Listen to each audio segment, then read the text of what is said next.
estudio del nodo de investigación de la plataforma Telar, bueno, reveló que los niveles de desinformación en torno al trabajo de la Convención Constitucional alcanzaron un nuevo récord en abril.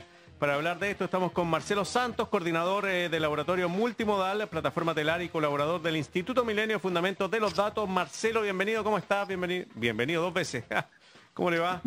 Muchas gracias, bien acá, gracias. ¿Y ustedes? Muy bien, pues, Bien, habíamos también. conversado contigo hace un tiempo sobre este mismo tema.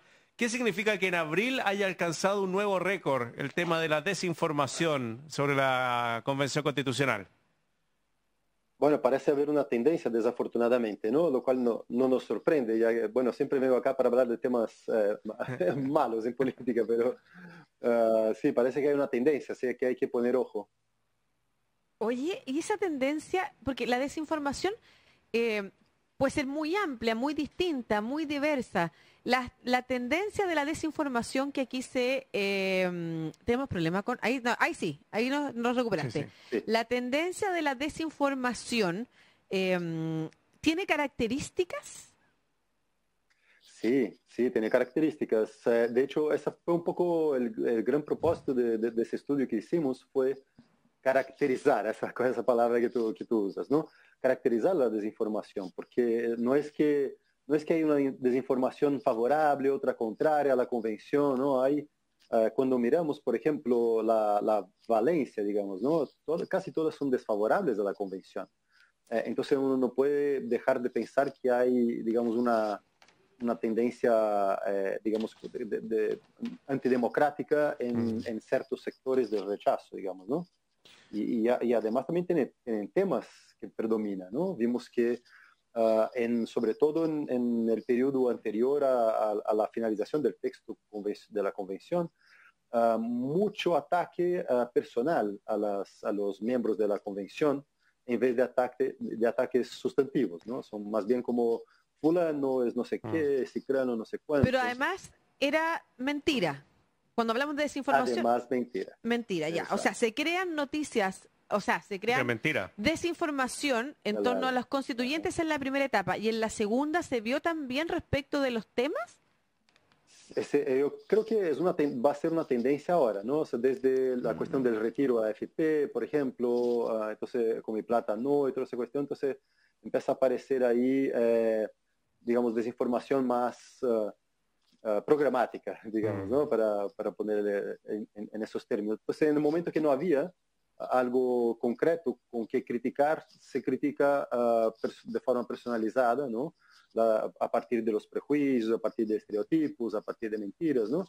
Y ahora, como ya tenemos un texto, ahora es el momento en que uno podría esperar que haya más críticas programáticas, tergiversando o sencillamente a veces totalmente inventando cuestiones, ¿no? Sí, estoy viendo algunos de los gráficos que ustedes publicaron y dice, por ejemplo, porcentaje de noticias falsas. En redes sociales, del 92% de noticias, el 76% es falsa.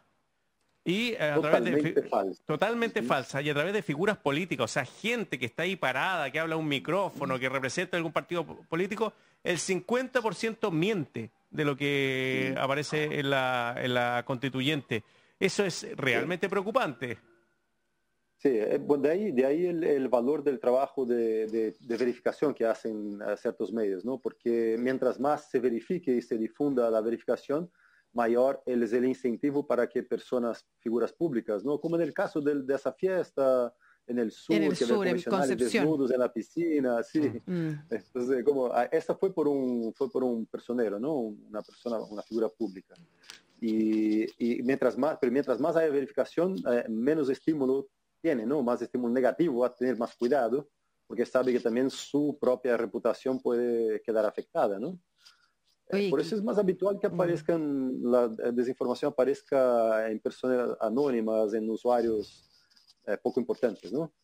Marcelo, no sé si nos puedes dar algunas cifras para nosotros lograr medir la magnitud de la desinformación que hoy está cruzando el debate constituyente, que como tú señalabas en un momento podría ser un debate honesto, democrático. Dijiste antidemocrático, una tendencia antidemocrática a tergiversar el debate. Sí, mira, lo que nosotros hicimos, porque también, digamos, ponerse el poder de definir cuál es desinformación, cuál no es desinformación. Hay mucha gente que es experta en ese tema en particular. Entonces, lo que nosotros hicimos para ese trabajo fue tomar lo que ya fue verificado. Estamos hablando de caracterizar la desinformación que fue detectada oficialmente, fue desmentida por medios como Fast Check, como el Polígrafo y etcétera, ¿no? Pero no tengo una dimensión, lo que sí, al parecer, hay un aumento, pero no tengo la dimensión precisa, justamente porque es muy difícil detectar, ¿no? Y cuando uno detecta la desinformación, ella ya se escapó por otro lado, ¿no? Si estaba en Twitter, ya está en WhatsApp. Si estaba en WhatsApp, ya está en Facebook y así sucesivamente. Sí, es súper importante como, bueno, la gente se sigue comunicando sobre todo por WhatsApp y uno le da una fiabilidad a eso porque te lo envía una persona que es conocida tuya. El trabajo que, no sé si ustedes lo han podido detectar, pero el trabajo de bot, ¿hay alguna parte de una persona en especial que se distribuye a través de estos bots? ¿Hay algunos personajes que se podrían identificar como los elaboradores de las mentiras que se hablan de la convención? Sí, muchas veces puede suceder eso, ¿no? O sea, nosotros estamos trabajando en eso, no tengo así como para afirmártelo, pero yo podría apostar que sí, que hay lo que llamamos de operación coordinada, ¿no? O sea, comportamiento inauténtico coordinado. Lo que he hecho en el pasado, que habíamos conversado, por ejemplo, es identificar que habían bots que no solo, digamos, apoyaban un cierto candidato, una cierta convencional. En ese caso, por ejemplo, yo comparé Teresa Marinovich con Elisa Loncón y los bots que detectamos 100% eran favorables, no comentarios positivos a Marinovich, mientras que con Elisa Loncón era casi 100% negativos. Entonces, y la gran mayoría, digamos, unos 3/4 más o menos eran los mismos bots. O sea, ahí estamos hablando de que hay una intencionalidad evidente, ¿no? Y acá con la desinformación tenemos también ganas de mapear el mismo proceso, ¿no? A ver si hay una red de usuarios, ¿no? Con características que pueden ser bots o también no bots, también puede ser, digamos, trolls, ¿no? Gente que apoya mucho a cierta ideología, que también cuando uno publica, el otro publica y se puede notar algún tipo de coordinación. Sí. Todavía no tenemos evidencias de eso, pero sí estamos estudiando. Una evidencia que quedó como expuesta de cómo está funcionando en las redes sociales esta campaña por instalar ideas contra la Convención Constitucional, que ya está, lo que tú decías que pudiera ser como organizada, orquestada, es lo que pasó la semana pasada con los twitters de Jorge Razuriz e Ignacio Walker, que eran exactamente el mismo. Ya. El mismo Twitter, estoy buscando para leérselos en algún momento. ¿Y sobre qué hablaban? Mira, voy a buscártelo lo más rápido posible para poder repetirlo, además para ser fiel a esa información, pero por supuesto que era una crítica bien vaga y altisonante respecto de la Convención Constitucional. Lo voy a decir después, mientras tanto lo voy a buscar. Lo que quiero exponer acá es esto que tú señalas de los bots, que por una parte, por ejemplo, gran porcentaje de los mismos bots apoyan lo que dice la constituyente Marinovich y van en contra de lo que dice la constituyente Loncón y reproducen mensajes entre sí mismos.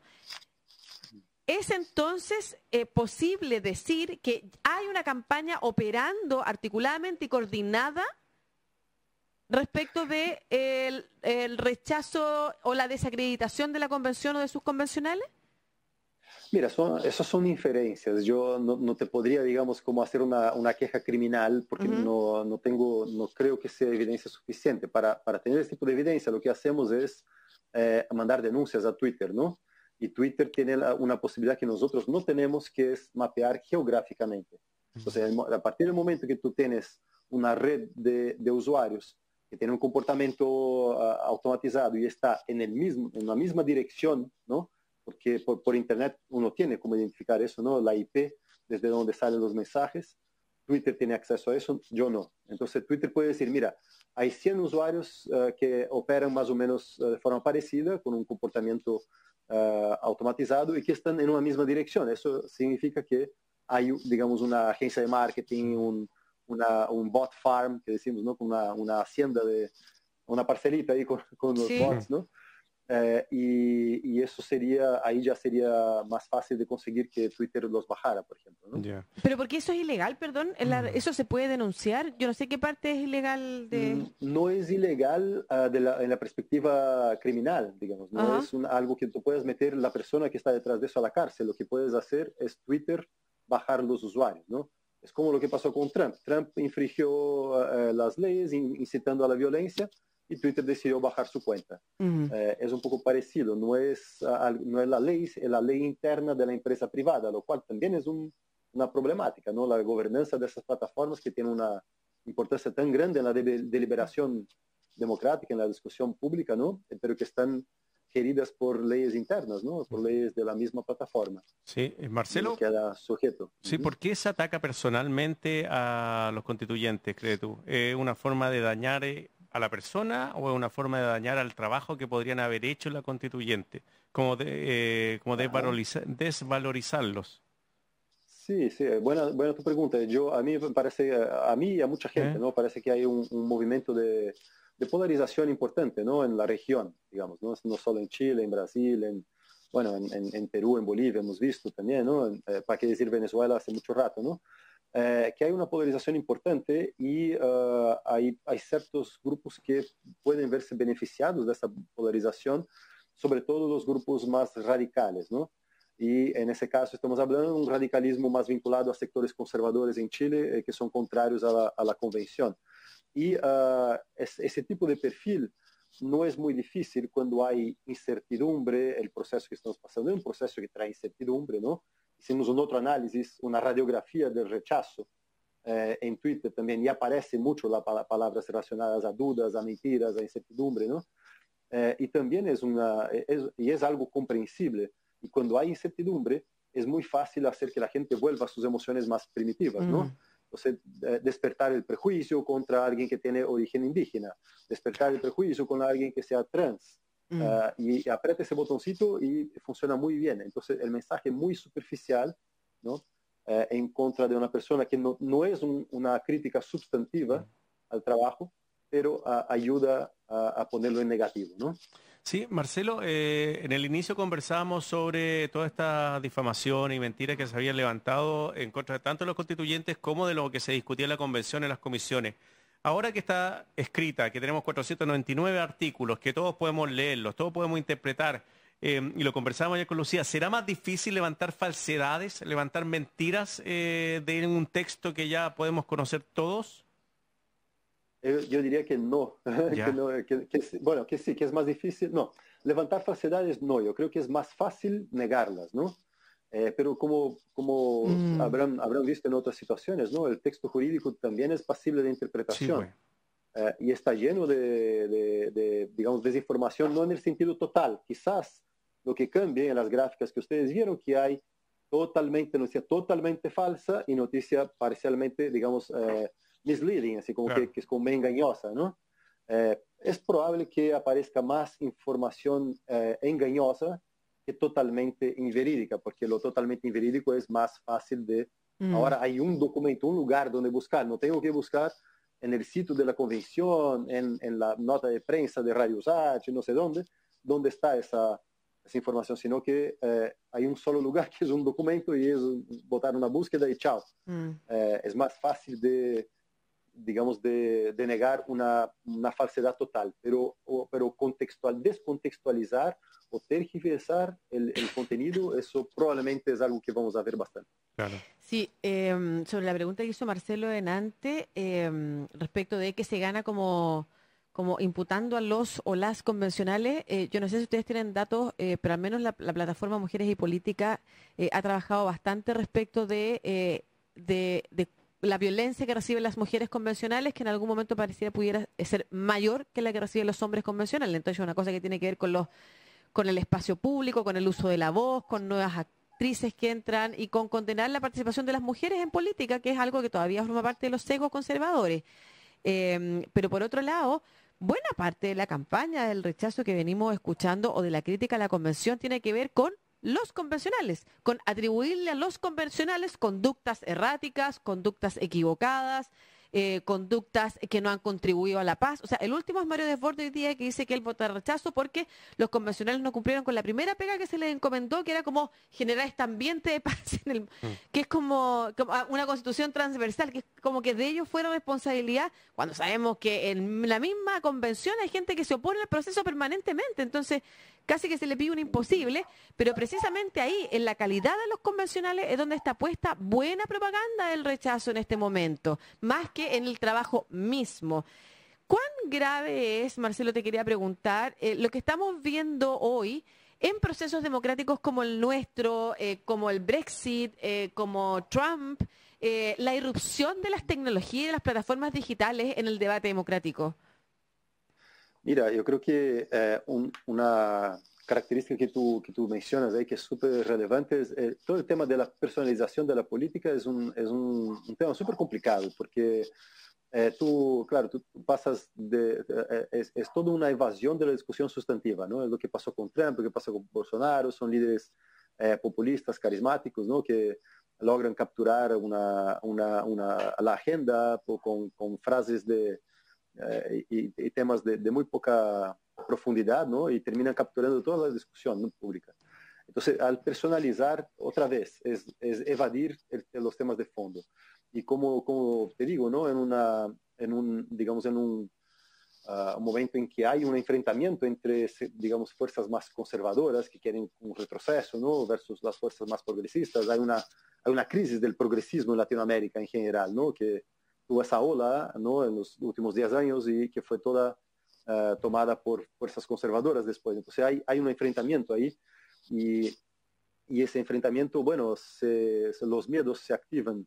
Y como te dije, ¿no?, esos miedos bien profundos como prejuicios, como tú decías, ¿no?, como de mujeres, y cuestiones que tienen que ver con personas cuando uno debería estar observando procesos.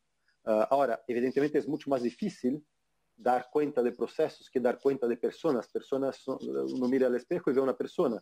Uno mira al espejo y no ve una constitución, ¿no? Entonces es más fácil de identificarse o desidentificarse y activar un prejuicio, activar un sentimiento negativo, ¿no?, a partir de la individualización del proceso. Pero es cruel, ¿no? Es cruel con las personas. Sí, y no presenta desafíos nuevos, además, no solamente para la información, para nosotros los medios, sino que para la democracia, ni más ni menos, con los que todavía no sabemos lidiar. Entonces, a partir de las investigaciones que ustedes tienen, ¿cuál es el rol que tenemos que tener nosotros como medios? Y al mismo tiempo, ¿qué consejo se le puede dar a la ciudadanía también para estar alerta a esto que lo que busca es tergiversarle el debate? Mira, el consejo que creo que podría ser el más importante, infórmate por cualquier medio menos por WhatsApp, ¿no? El peligro mayor yo creo que es WhatsApp, porque, no sé, esas noticias que nosotros desmentimos, ¿no?, las fake news, no son fake news, no son news, entonces por eso es desinformación, ¿no? Justamente logramos averiguarlo, caracterizarlo, estar conversando sobre el tema ahora, porque está dada en lugares públicos, como Facebook, como Twitter, ¿no?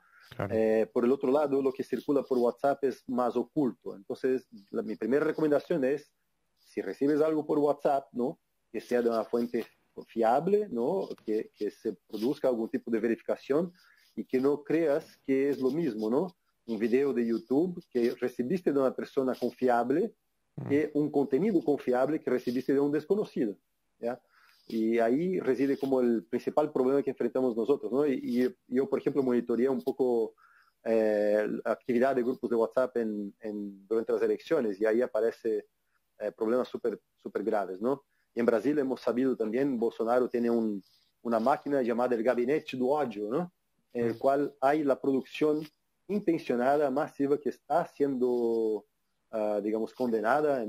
Mientras conversamos, hay un juicio en curso, ¿no?, con evidencias de gente de su digamos, dieta de pago, ¿no?, vinculada al gobierno, producen informaciones desfavorables a la oposición y favorables al gobierno de forma, digamos, casi ilícita, ¿no?, o por lo menos escondida. Y ahí me parece que puede ser muy complicado lograr, ¿no?, mantener el ritmo de lo que hacen los verificadores de contenido con información que es difícil que lleguen, ¿no? Porque si uno recibe en el grupo y queda en el grupo, son el grupo de los que tiene cierto interés, es difícil que alguien pueda ingresar a ese grupo y de ahí no solo detectar la desinformación, como inyectar de vuelta el antídoto con la verificación, ¿no? Marcelo Santos, coordinador del Laboratorio Multimodal, Plataforma Telar, conversando con nosotros. Marcelo, un agrado tenerte, que te vaya muy bien. Hasta luego. Muchas gracias, un agrado estar con ustedes, Marcelo. Chao. Chao, chao. Chao. Qué juego.